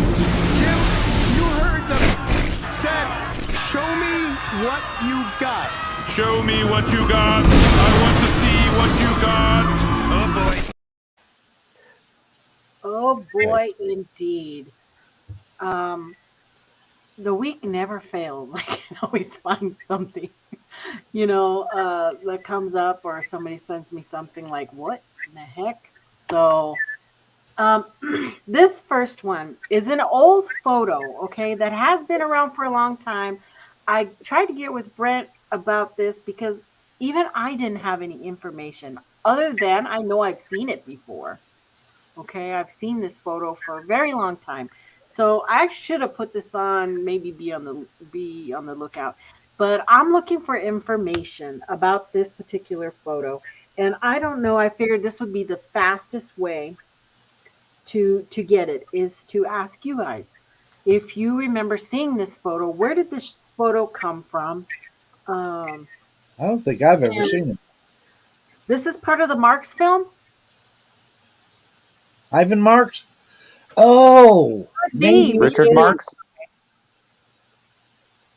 it might I be. bet. Hmm. Because I have the other Marx photos.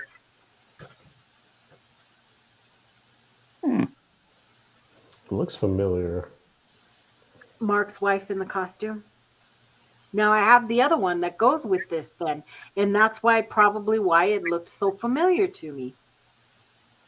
Totally looks like it, completely. So, okay, see, that's all I needed. I knew you guys would know. And I'll pull up the rest of those photos from Ivan Marx and his wife. And I know we've done it on here before, but I never attached this photo to my stuff. Give me 1 second. Give me 1 second. I still go back every now and then and watch that film every now and then. I rewatch it. Just for the hell of it. Okay. Okay, thank you, Grasshopper.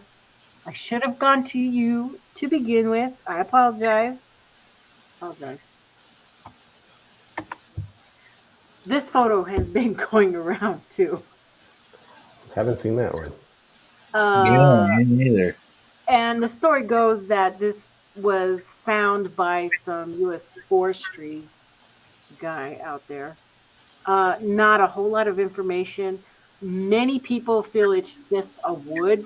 What do you call it? Um, Not scraping.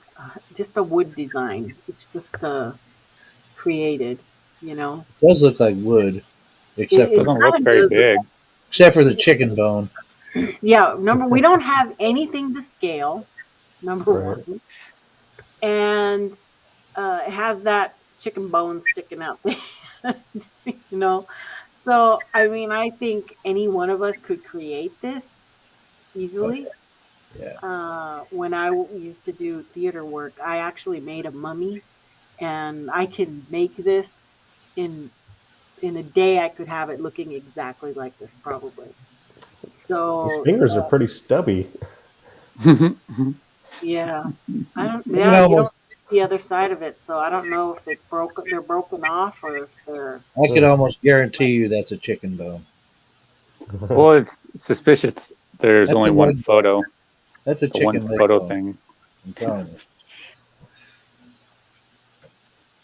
It's a Bigfoot Um, thumb. What are you talking about? anyway, it's out there. It's suspicious. There's no big story. That high pitched sound, Wolverine, is coming from Joe's camera, but or Mike or whatever. Um.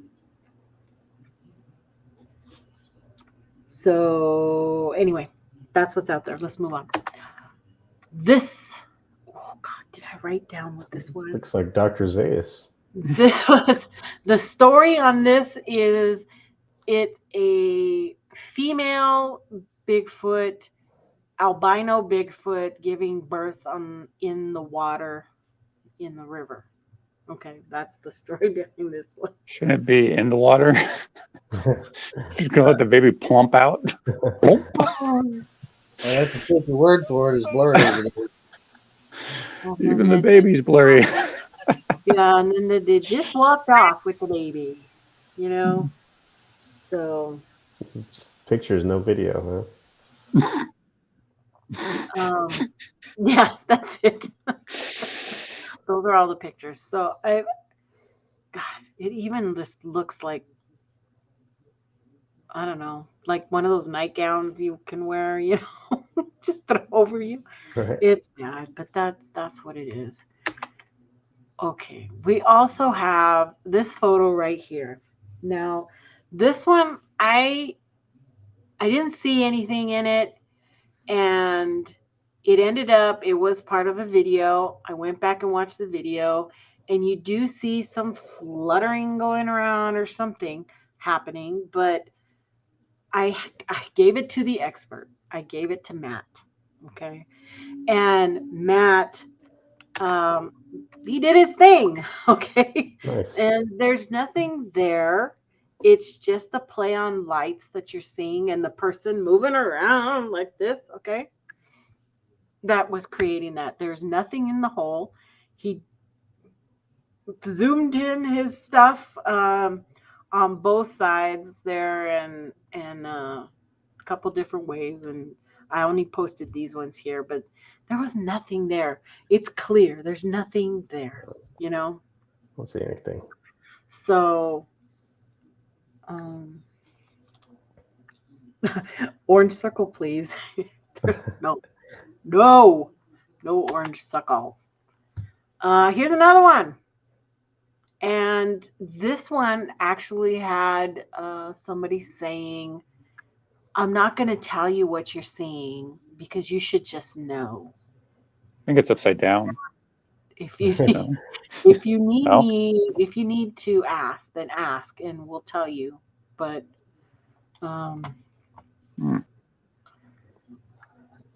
give me one moment. I don't know if it's the dark part we're supposed to be looking at or the light part. What's the? I can't see it.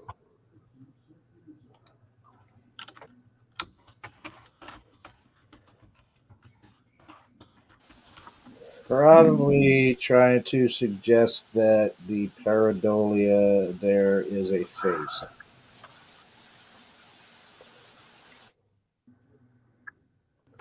I don't see it. Can't see it. Yeah. Yeah, I couldn't see it either. So, but everybody loves it.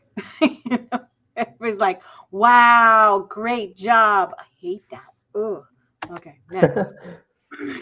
This one is the picture on the left there. Okay, with under the bridge, and it's just one of those silhouette jobs.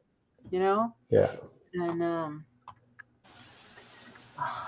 Yeah, the people right up the street from me had two of them just like that before they sold the place and moved.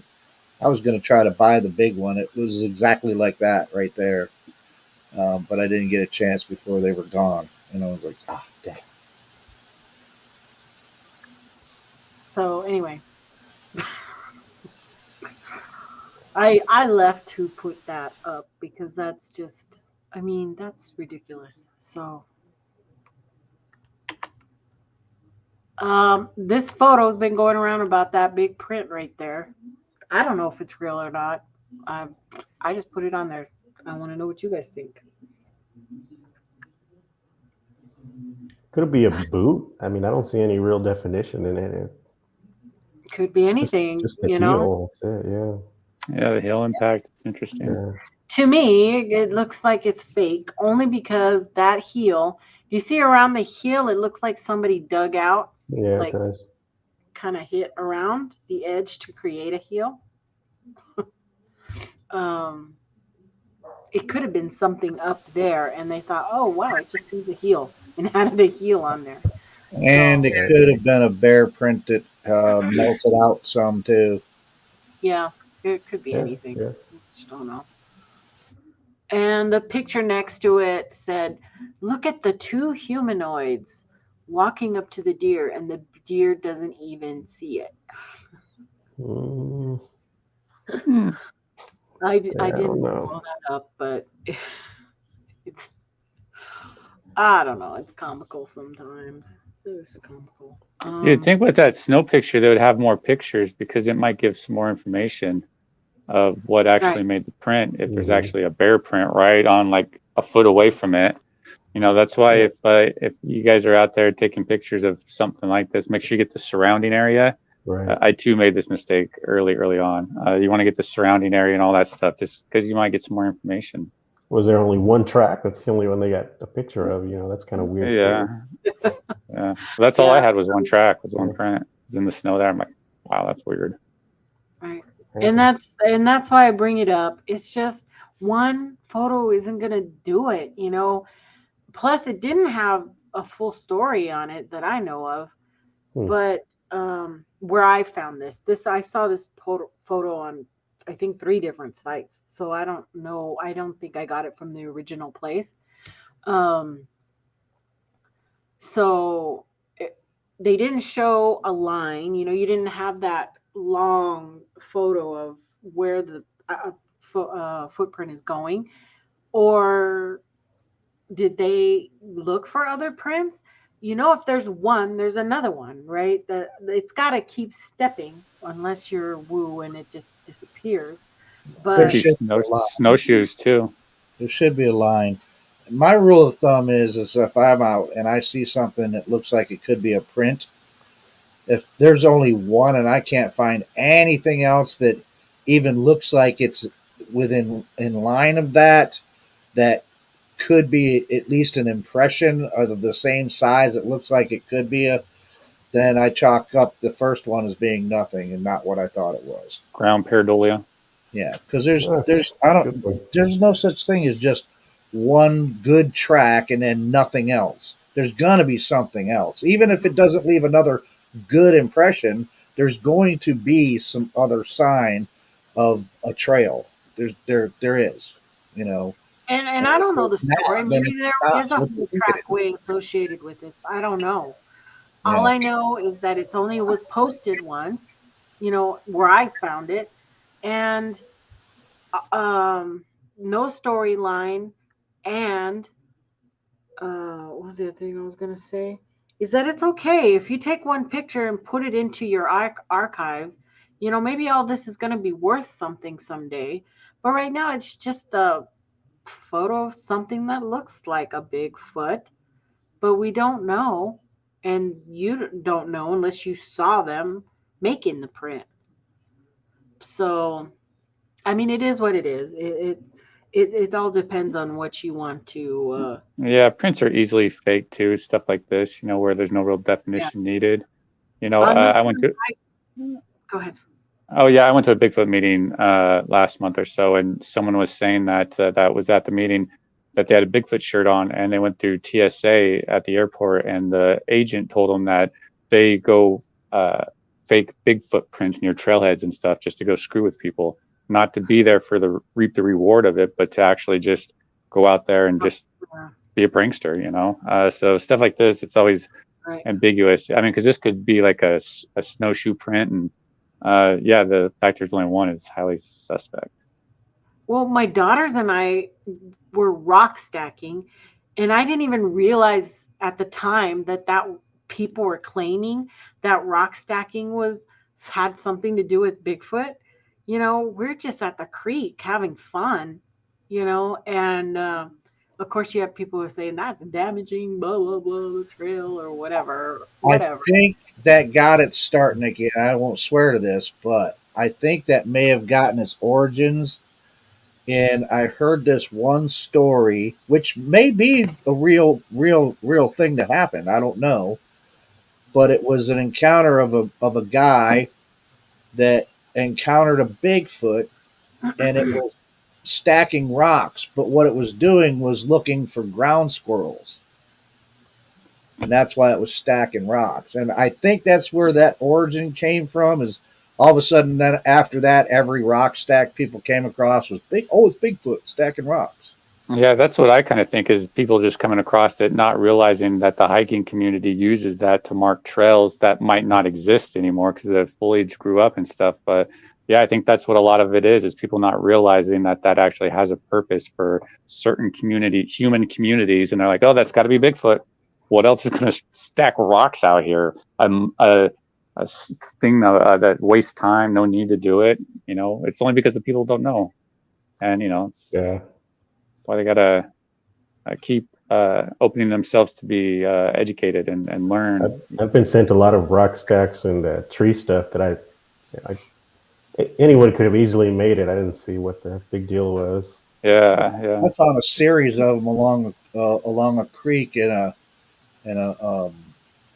it's a state forest area here. And I mean, it was, I knew exactly what it was. I mean, it was kids, laying down by the creek and stacking up all these rocks and stuff. I guarantee you that's what it was, because people go to this place all the time. I used to just go there just to hike every day because it's a beautiful area. It's got a nice little gorge and everything, but there's always people there, and these rock stacks were, and you could tell it's just people playing around, I mean, it's not Bigfoot out there stacking those rocks, man. Where those, it's like for people to find. Hey, look, there's YouTube videos of people showing you how to stack, certain formations and stuff. I guess they haven't stumbled upon those videos yet, but they're out there. You don't rock stack, tear them down if you find them. Unless it's a hiking trail, then leave those, because those help mark trails. But yeah, you want to start a fight in the hiking community, go post and talk about how you're going to go do rock stacking and stuff, how you want to find a place to rock stack while your dog is off the leash and you're blasting your Bluetooth stereo. Go post that in a hiking group, and see the joy that comes after that. Anyways. Oh my God. Yes, rock stacking's Not everyone is doing it. Okay, just checking out the chat real quick. Next. Oh, it is that time again.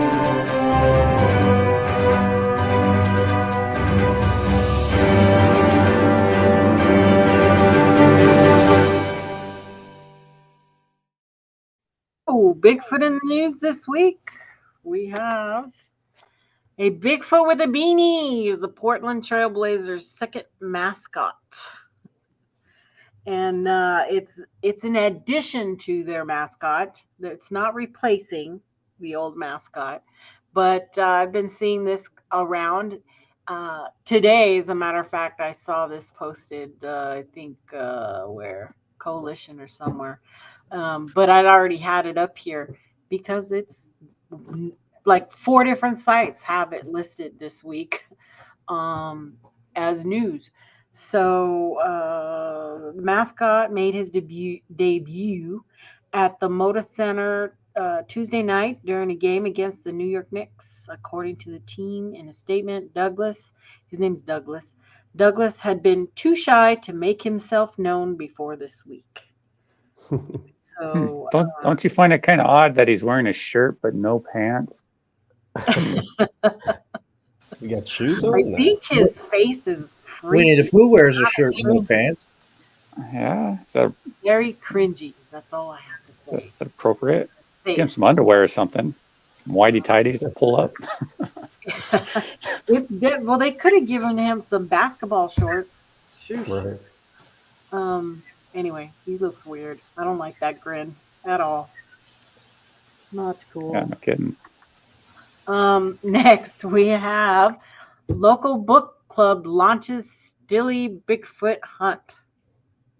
So, what happens when a book club brainstorms over drinks in a creative little town of Eureka Springs, Arkansas? Magic happens. Forget Finding Nemo. Finding Bigfoot is where it's at. Your newest outdoor adventure awaits as geocaching meets Bigfoot hunting. Why should Southeast Oklahoma get to have all the fun? You'll find 11 Bigfoot ladies, lurking around still water throughout the spring season. Head to www.stillybigfoot.com for clues on where to find these hairy gals. So they've put these little still marker garden things all over the town, and you can do geocaching to go find them. Just a little interest story. That's it. It's a good little hobby thing for them to do. At least they're not selling drugs on the streets to kids or something. Yeah. Doing this. You never know what book club's up to nowadays. I know. I think geocaching is fun. My kids and I do it. And I bought a bunch of these little little bees. They look like little bumblebees. So every time you go to a site, we would leave a little bee, in the thing. It's so fun. Not in 100-degree weather, but it is fun if you catch it at the right time. Next. The Charlotte Observer says that North Carolina, a UFO Bigfoot hotbed, hosts convention for all these cryptids. So organizers expect thousands of people from 9 states to descend on Hamlet March 30th through April 1st to learn the latest on Bigfoot, aliens, cryptids, and reported to roam the forests, waters, and skies of our state. About an hour-and-a-half drive from Charlotte, the inaugural Encounter Quest gathering will include a noted alien hunter, Bigfoot researchers, cryptologic technician interpreter. What the?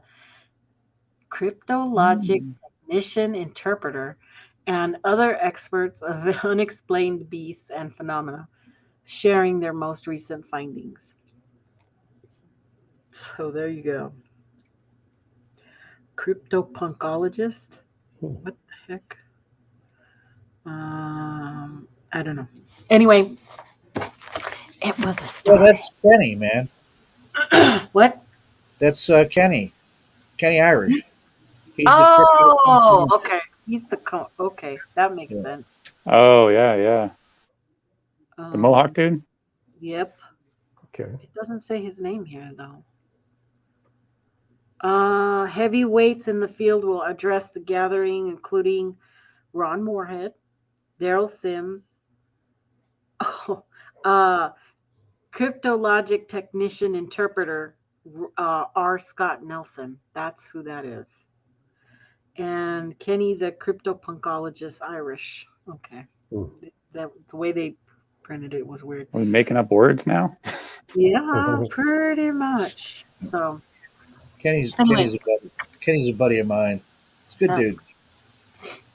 So be on the lookout. Be on the lookout for Kark Universal. He is doing a great new show. It's called This Week in Bigfoot, where he is going and he is showing all the different segments from different podcasts and putting it all into one show, quick 30-minute show, just highlighting different people. So what it says is new Bigfoot's news series, the Catskill Appalachian Research Collective, CARC, team of Brendan Brown, Mike Lucy, and Charles Chuck Larson continue to scour the internet and the Bigfoot community each and every week to bring you the latest news on everything Bigfoot, from podcasts and live streams to researcher news, eyewitness accounts, and science updates. And I think episode 1 had Pat Turner on it. I think episode 2 had Jeff, I think, from Pine Island Research. I've been asked for them to show something of mine on there. And but I really liked it. I actually thought it was pretty cool. A little bit of Cool everything. concept. Yeah. Non-biased. He's just straight reporting what everybody's doing. So I kind of liked that. So. Yeah, they were at the Whitehall Festival last year. Mm-hmm. I spoke to a couple of those guys. I don't remember which ones it was. But yeah, I spoke to a couple of them there. Cool. Time for my notion. Nikki's notion. Surround yourself with those who will inspire you to rise to the next level.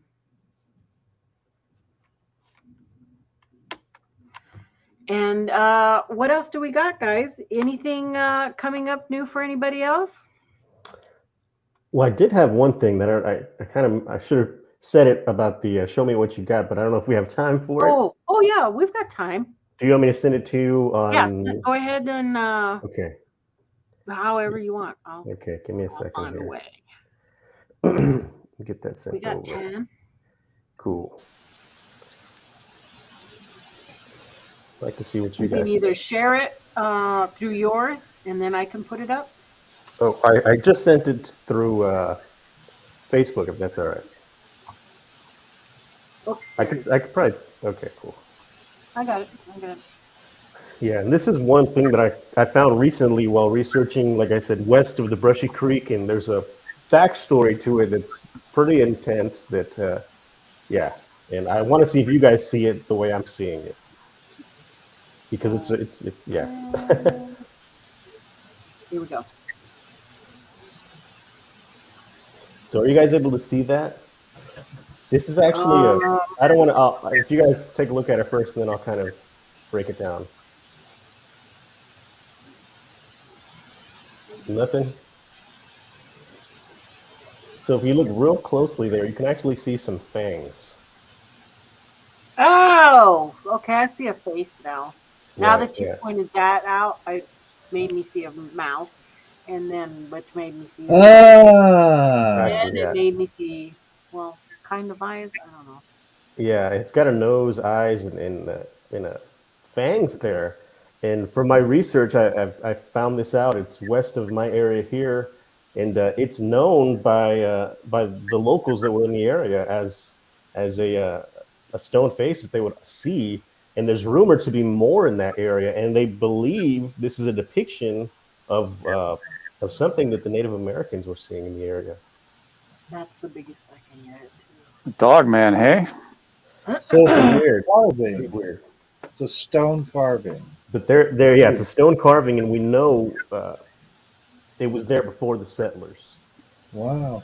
And I don't really know the size of it. There's only one picture I was able to find, so hopefully I'll be able to go out there pretty soon and get some measurements on it, and maybe even find more that are rumored to be out there.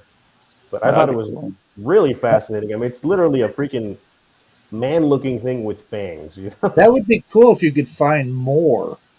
there's rumored to be more out there.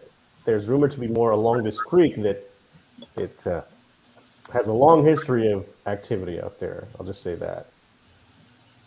But yeah, I wanted to put that out there just to see if anybody had seen anything like similar to that or what you guys thought about it. But a long history in this area that I'm looking to get down there pretty soon. That would actually be really interesting if you found more. There's rumored to be more, yeah. Yeah. Oh, And they would, It's interesting, but now I see it. I see it clear as day. yeah. yeah, now I do. Well, we know it's a face carving. I mean, we know that for a fact. People in the area have made this a local marker in the area. So they were saying they saw it when they were moving in, the Anglo settlers there. So it's absolutely a face carving. Who did it? Why it's there? What is the representation of it? We don't know any of that stuff. Well, we do know to some extent what it's the representation of. Nobody's tried to date it yet or anything? Nobody's tried to date it. I have been told to reach out to Scott Walter, who's he had the show America Unearthed, and he's a geologist. Yeah, he's a geologist that would kind of able to date stuff. So I'd like to really get some better pictures to send to him and be like, hey, what do you guys think? Because this picture was taken in the 60s. So no one has really been out there in a long time. So that's going to be the next. Gonna find Sounds like an adventure. Little thing about this big. I don't know. Yeah, I don't know how big it is. I wish we had something for scale, but yeah.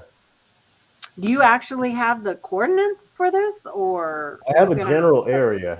I'm going to have to look for it. Yeah. That's going to be the issue. And the thing is, the area that this was happening in, it's literally the county it happened doesn't exist anymore. The county has been abandoned. It was absorbed. Like everybody left that area.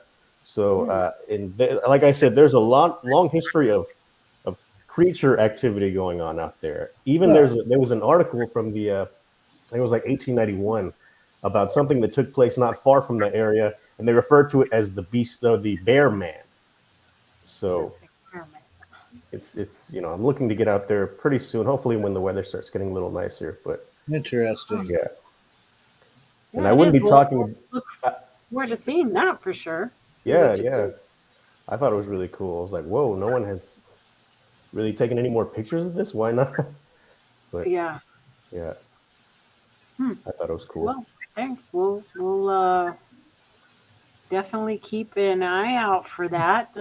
Brent, what about you? You going out again this weekend or something? Or? Yeah, probably next weekend. Probably gonna go out and hit the woods. I took Gallon out yesterday. It was fun.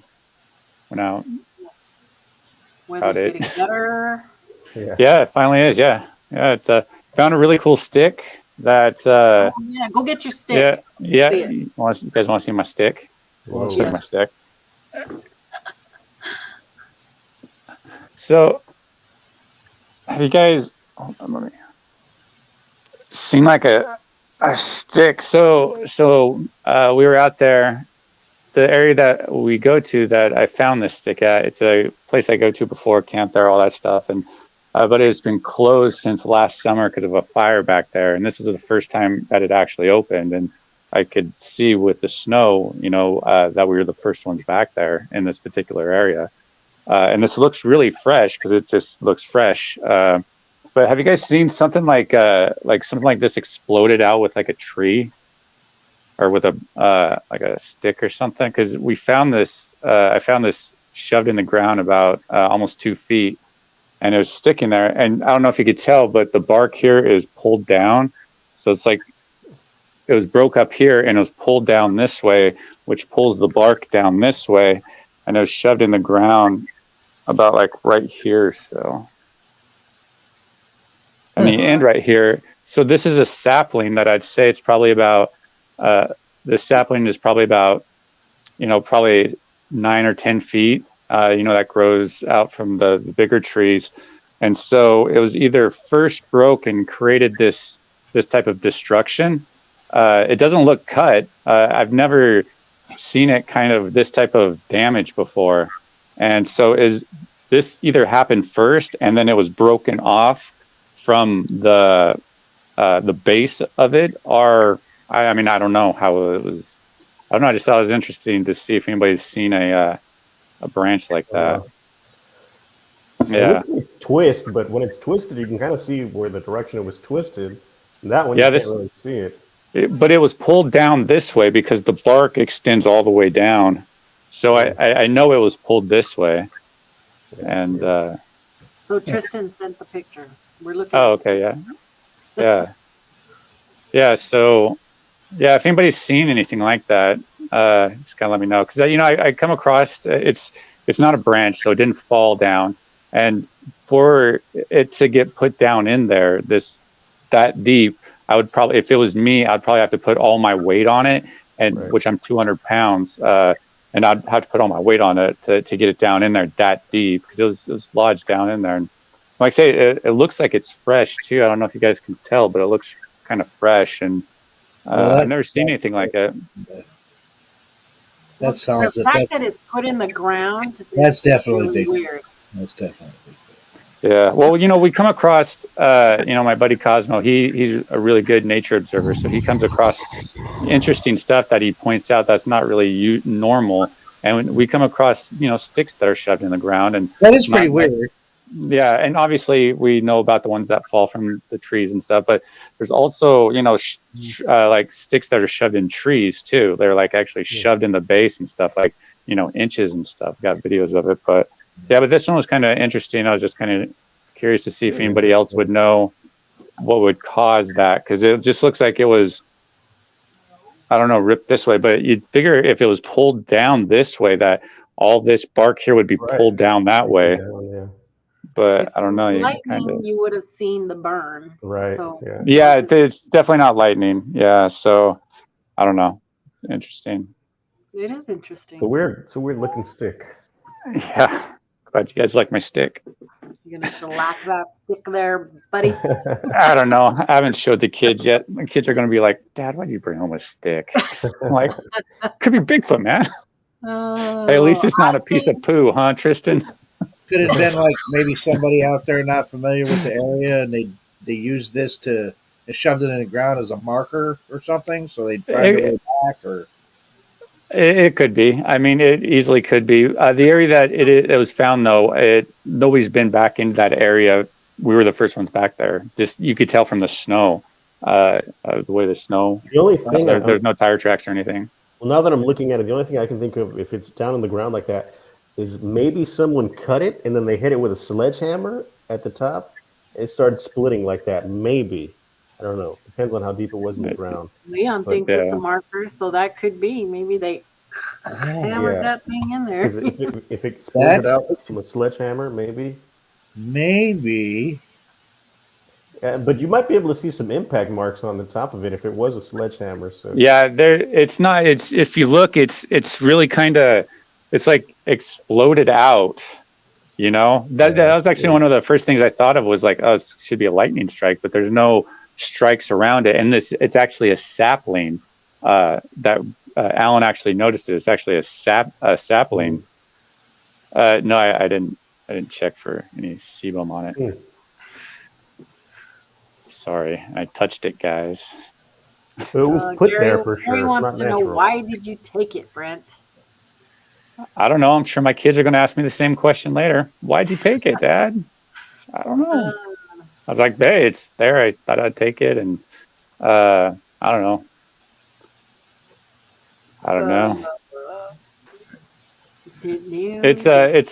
It's a really good. Not saying it's Bigfoot related. It's just something interesting, and it's an area that I set up a couple of trail cameras back there. I just put a video out earlier today when I took Alan out, so you can kind of see the terrain and whatnot.